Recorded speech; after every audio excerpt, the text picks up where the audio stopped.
నమస్కారం ASC news కి స్వాగతం. ఎన్నికల సమయంలో ముఖ్యమంత్రి వైఎస్ జగన్మోహన్ రెడ్డి ఇచ్చిన మాట ప్రకారం సంక్షేమ పథకాలన్నీ అమలు చేసి చూపించారని, తిరిగి మరలా అలాంటి సంక్షేమ పథకాలు అమలు కావాలంటే మరోసారి జగన్మోహన్ రెడ్డిని ముఖ్యమంత్రిగా చేసుకోవాలని వైఎస్ఆర్సీపీ పార్టీ అద్దంకి నియోజకవర్గం ఇన్ఛార్జ్ పాణెం హనుమిరెడ్డి అన్నారు. అద్దంకి పట్టణంలోని స్థానిక ప్రభుత్వ జూనియర్ కళాశాల మైదానంలో మంగళవారం వైఎస్ఆర్ చేయూత కార్యక్రమాన్ని ఏర్పాటు చేయగా ముఖ్య అతిథిగా హనుమిరెడ్డి హాజరయ్యారు. ముందుగా ముఖ్యమంత్రి చిత్రపటానికి పాలాభిషేకం చేసి చేయూత చెక్కును అందజేశారు. అనంతరం జరిగిన కార్యక్రమంలో హనుమిరెడ్డి మాట్లాడుతూ ఎన్నికల మహిళలకు ఇచ్చిన మాట ప్రకారం ముఖ్యమంత్రి జగన్మోహన్ రెడ్డి 95% మేర సంక్షేమ పథకాలు అమలు చేసి ఎన్నికలకు వెళ్లనున్నారని, గత ప్రభుత్వంలో ఎటువంటి పథకాలు కావాలన్నా జన్మభూమి కమిటీ చుట్టూ తిరిగేవారని, వైసీపీ పాలనలో అలాంటిది లేదని, పార్టీలతో సంబంధం లేకుండా అర్హులందరికీ సంక్షేమ పథకాలు పెన్షన్లు అందజేస్తున్నారన్నారు. ఇచ్చిన మాట ప్రకారం చేయూత 4వ విడత నగదు మహిళల ఖాతాల్లోకి జమ చేస్తున్నారన్నారు. జగనన్న సైన్యంగా మీరందరూ పనిచేయాలని చెప్పి, నేను కూడా ఒక సైనికులాగే పనిచేస్తానని చెప్పి మీ అందరూ తెలియజేస్తా ఉన్నాను. నేను ప్రతిరోజు వచ్చిన దగ్గర నుంచి ఈ రోజు వరకు కూడా ప్రతిరోజు 18 గంటల పాటు పనిచేస్తూ ఉన్నాను. 18 గంటల ఎక్కడొకట ఒక చోట తిరుగుతూనే ఉన్నానమ్మా. ఎందుకంటే ఒక పని పట్టుకుంటే అయిందాకా నాకు నిద్ర పట్టదు. ఈ పని పట్టుకున్నాను, అయిపోయిన దాకా నేను నిద్ర పట్టదు, అయిపోయింది కూడా. మీ అందరూ దీవించినట్టయితే ఖచ్చితంగా ఇక్కడ మనం గెలవబోతున్నాం తల్లి. ఎందుకంటే అద్దంకి ప్రాంతంలో ప్రజలకు కానీ మహిళలకు కానీ అందరికీ కూడా వాళ్ళ మనోభావాలను దెబ్బతీసే విధంగా ఇక్కడ కొంతమంది ప్రయత్నం చేస్తూ ఉన్నారు. ఎందుకంటే చదువుకున్న పిల్లలు, మీ అందరు చదువుకున్న పిల్లలందరూ కూడా క్వారీల్లో పనికి వెళ్తూ ఉన్నారు. డిగ్రీ చేసిన వాళ్ళు, ఇంజనీరింగ్ చదివించిన తల్లిదండ్రులు అందరికీ కూడా ఏమనిపిస్తుందంటే, మా పిల్లగాడు చదువుకున్నాడు, మా అమ్మాయి చదువుకుంది, వీళ్ళు ప్రయోజకులయ్యి మమ్మల్ని రాబోయే కాలంలో పోషిస్తారు, లేకపోతే ఇంకోటి చేకూరుస్తారు, ఇంకొక రకంగా ఆదుకుంటారు. మా పిల్లల గురించి పక్కింటి వాళ్ళు కానీ, చుట్టాలు కానీ, బంధువులు కానీ అందరు కూడా గొప్పగా చెప్పుకోవాలని అందరికీ ఉంటుందమ్మా. ప్రతి ఒక్క తల్లిదండ్రులకు ఉంటుంది. కానీ ఇక్కడ మన అద్దంకి ప్రాంతాల్లో వచ్చేటప్పటికి ఏమవుతా ఉందంటే, చదివిస్తున్నారు, మీరు కష్టపడి చదివిస్తున్నారు, కానీ ఇక్కడికి వచ్చేటప్పటికి ఆ క్వారీలోనూ ఏదో ఫ్యాక్టరీలోనూ ఉద్యోగం చేస్తూ ఉన్నారు. వైఎస్ఆర్ చేయూత కార్యక్రమంలో భాగంగా మరలా ఇంకోసారి మనం కలుసుకోవటం జరిగింది. ఇక్కడ ఇదే ప్రాంతంలో నేను వచ్చిన తర్వాత 3సారి కలుసుకుంటున్నాము. జగన్ గారు పెట్టినటువంటి ప్రతి స్కీముకు కూడా చాలా చాలా అర్థాలు ఉన్నాయి. ఒక రాజకీయంగానే కాదు, ప్రతి మహిళ, ప్రతి ఆడబిడ్డ, ప్రతి అక్క చెల్లెమ్మ మీలాగే నవ్వుతూ ఉండాలని చెప్పి చేస్తున్నటువంటి ఈ కార్యక్రమంలో నన్ను భాగస్వామిగా చేసినందుకు అద్దంకి ప్రజలందరికీ కూడా, జగన్మోహన్ రెడ్డి గారికి కూడా నేను ఖచ్చితంగా రుణపడి ఉంటాను. మీరందరూ చూసినట్లయితే ప్రతి పథకం కూడా మధ్యలో దళారీ వ్యవస్థ లేకుండా చేసినటువంటి ఘనత ఒక్క జగన్మోహన్ రెడ్డి గారికి దక్కిందని మీ అందరూ ముఖ్యంగా చెప్తా ఉన్నాను. నిద్ర పట్టకుండా చేశారు. అలాంటి తెలుగుదేశం నాయకుల్ని ఈరోజే ఎట్లా ఉందంటే, పొరపాటునకైనా వాళ్ళ గవర్నమెంట్ వచ్చిందంటే వాళ్ళు ఎంతకైనా తెగిస్తారని చెప్పి నేను మీ అందరికి ముఖ్యంగా తెలియజేస్తా ఉన్నాను. గతంలో కూడా చూసాం,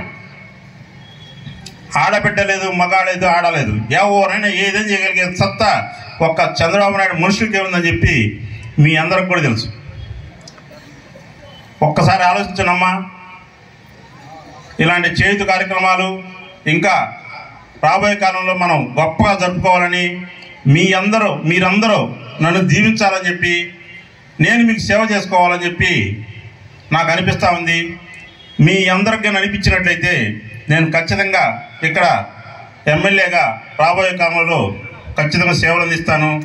మీరు దీవించినట్లయితే ఇన్ఛార్జిగా సేవలు అందిస్తాను.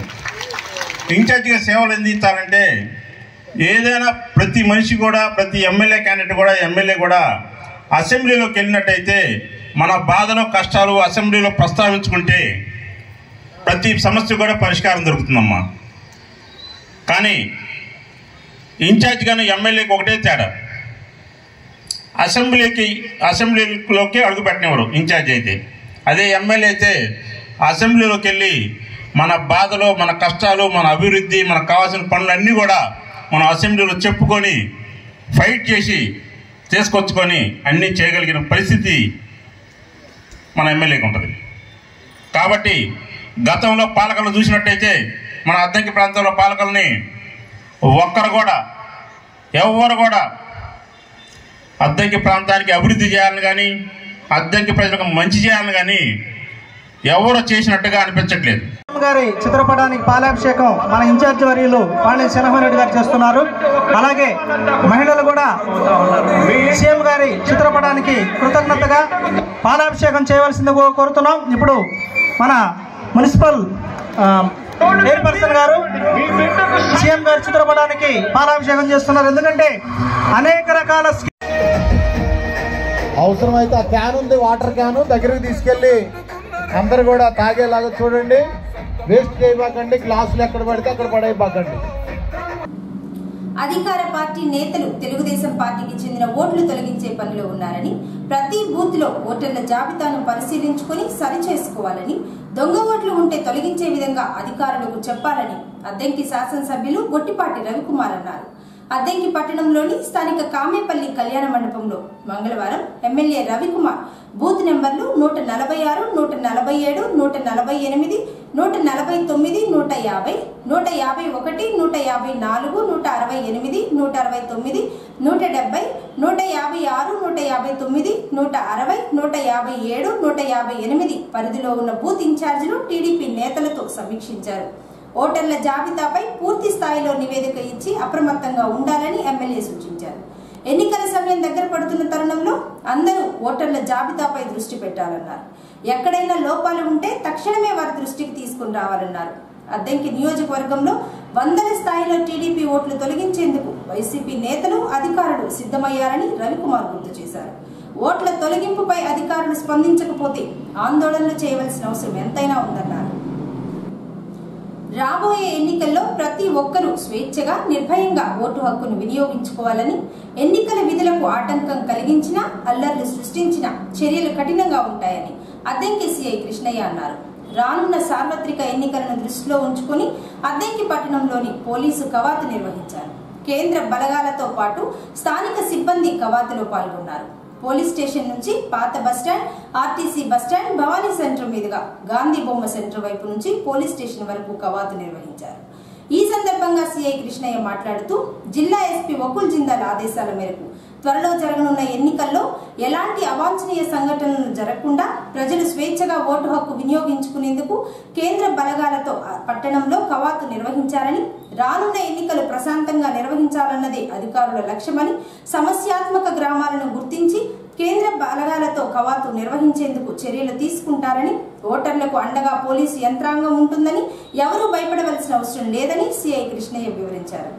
ప్రజలకి, మీడియా సోదరులందరూ కూడా, అలాగే ఈరోజు రాబోయే అసెంబ్లీ ఎన్నికలు, పార్లమెంట్ ఎన్నికల దృష్ట్యా ఈరోజు మన అద్దంకి పట్టణంలో మా ఎస్పీ గారు, బాపట్ల ఎస్పీ గారు ఆదేశాల మేరకు, అలాగే మా చీరాల డిఎస్పీ గారు ఆదేశాల మేరకు ఈరోజు అద్దంకి పట్టణంలో కేంద్ర బలగాలతో పారామిలిటరీ ఫోర్స్ ద్వారా ప్లస్ అద్దంకి పోలీసు సిబ్బంది అందరం కలిసి రాబోయే ఎన్నికల్లో ఎలాంటి అవాంఛనీయ సంఘటన జరగకుండా ఈరోజు ఈ కేంద్ర బలగాలతో పోలీస్ కవాతు నిర్వహించడం జరిగింది.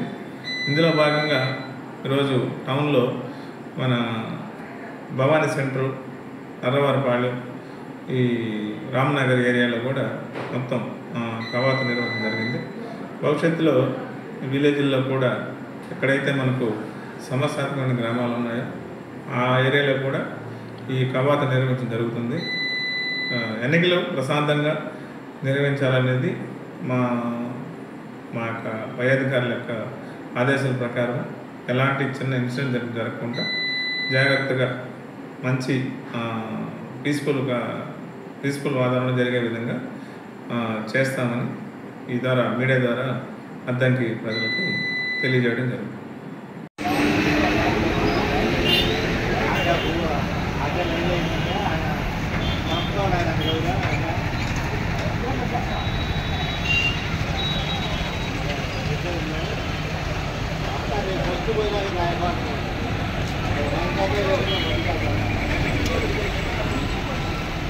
వదులుతారు.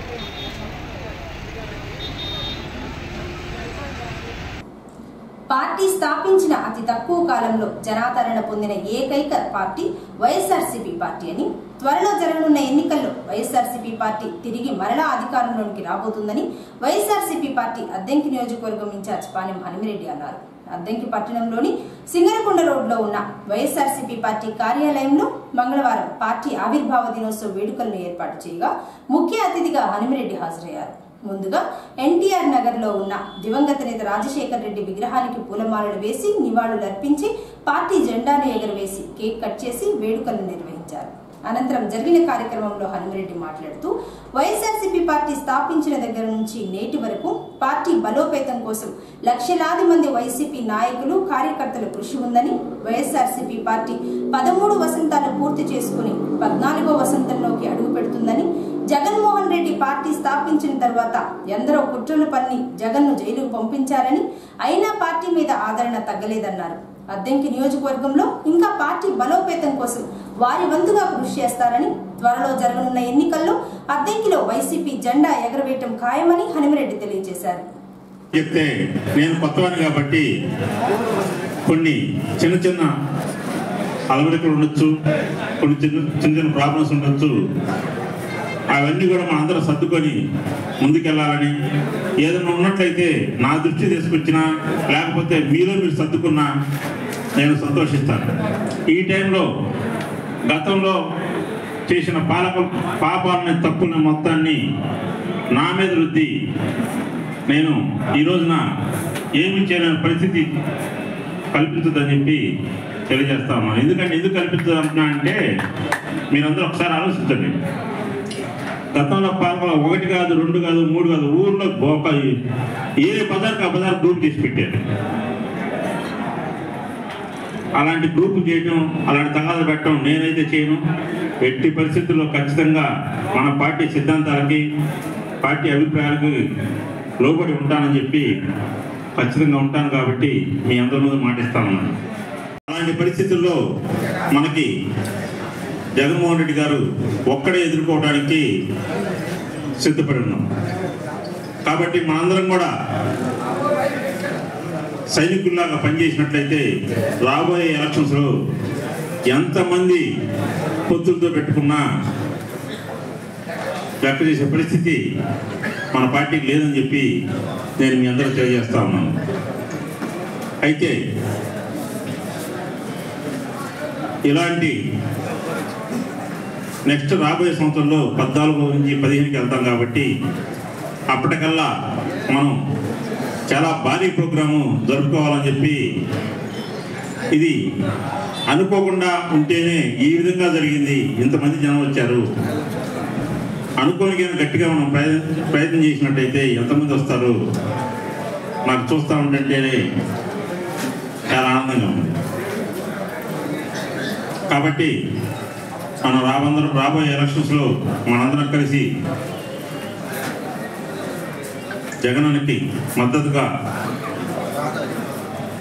ఓట్లు వేయాలని చెప్పి, అదేవిధంగా నేను ఇక్కడ అసెంబ్లీ అభ్యర్థిగా ఉన్నాను, నందిగం సురేష్ గారు పార్లమెంట్ అభ్యర్థిగా ఉన్నారు. 2 బటన్లు నొక్కితే దేశం మొత్తం దద్దరిల్లే పరిస్థితి ఈ రోజున మన రాష్ట్రంలో కనిపిస్తూ ఉంది. జగన్మోహన్ రెడ్డి గారు మన కోసం ఇన్ని బటన్లు నొక్కారు, ఇన్నిసార్లు మనకి అవకాశాలు ఇచ్చారు. ప్రతి పేదవాడిని జగన్మోహన్ రెడ్డి గారు ఆదుకునే పరిస్థితి మనందరం చూస్తూనే ఉన్నాం. ధనవంతుడు అవుతున్నాడు.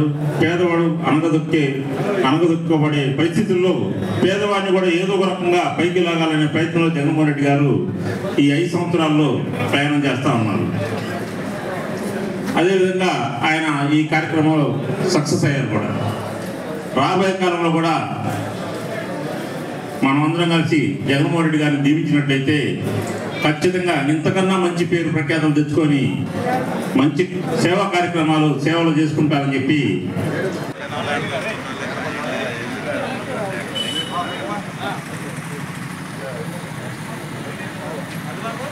కాదు కానీ తోసుకున్నవాడే తోసుకుంటాడు. అది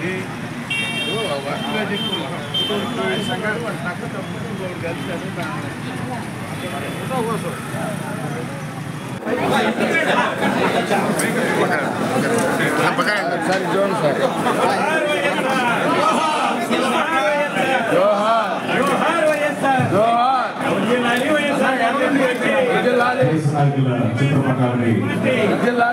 ఇన్ఛార్జి గారు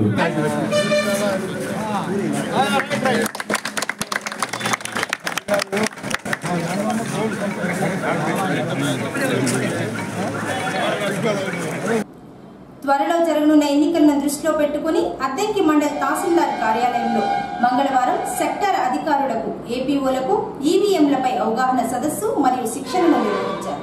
పీఓ ఏపీఓలు ఈవీఎం మిషన్లు పరిశీలించి వాటి పనితీరు గురించి అడిగి తెలుసుకుని పలు సందేహాలు ఉంటే అడిగి తెలుసుకున్నారు. అలాగే సెక్టార్ అధికారులకు కూడా ఎన్నికల విధులపై శిక్షణ ఇచ్చారు.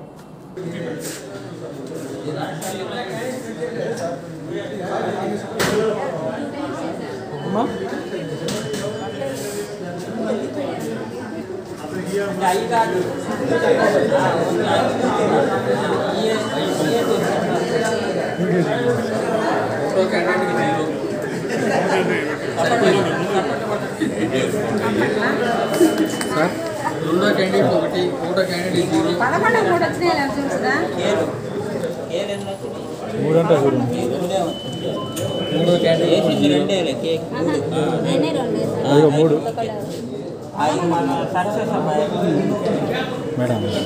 4 క్యాండిడేట్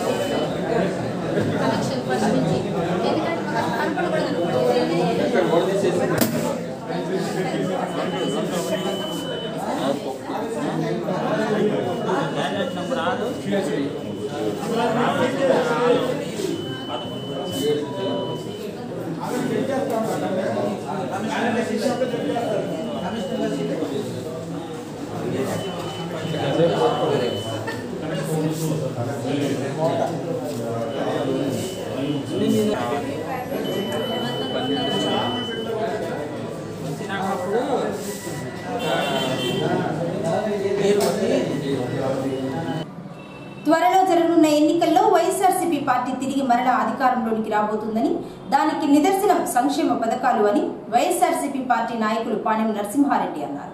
వైఎస్ఆర్సీపీ పార్టీ ఆవిర్భావ దినోత్సవం సందర్భంగా మంగళవారం అద్దెంకి ప్రభుత్వ వైద్యశాలలో రోగులకు పండ్లు పలహారాలను పాణెం నరసింహారెడ్డి వైఎస్ఆర్సీపీ పార్టీ నాయకులు కలిసి పంపిణీ చేశారు. ప్రభుత్వ వైద్యశాలలో రోగులకు ఎలాంటి వైద్య సేవలు అందుతున్నాయో విచారించి సిబ్బందితో మాట్లాడారు. అద్దెంకి పట్టణంలోని స్థానిక బస్టాండ్ సెంటర్లో జరిగిన రోడ్డు ప్రమాదంలో అద్దెంకి మండలం మణికేశ్వరం గ్రామానికి చెందిన 2 గాయాలు కాగా వారు ప్రభుత్వ వైద్యశాలలో చికిత్స పొందుతుండగా నరసింహారెడ్డి పరామర్శించి ధైర్యం చెప్పారు. కొందరికి బలమైన గాయాలు కాగా వైద్యశాల సిబ్బందితో మాట్లాడి ఒంగోలు రిమ్స్కు తరలించారు. అద్దెంకి ప్రభుత్వ వైద్యశాలలో రోగులకు అన్ని రకాల వైద్య సేవలు అందించే విధంగా తగు చర్యలు తీసుకుంటారని, వైద్యశాల అభివృద్ధికి కూడా వారి సహకారం ఉంటుందని నరసింహారెడ్డి తెలియజేశారు.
అంబులెన్స్ వచ్చిందమ్మా.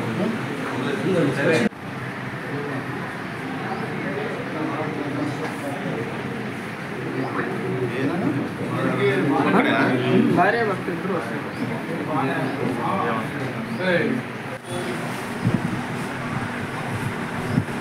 కొంచెం అడ్డం తీయమ్మా.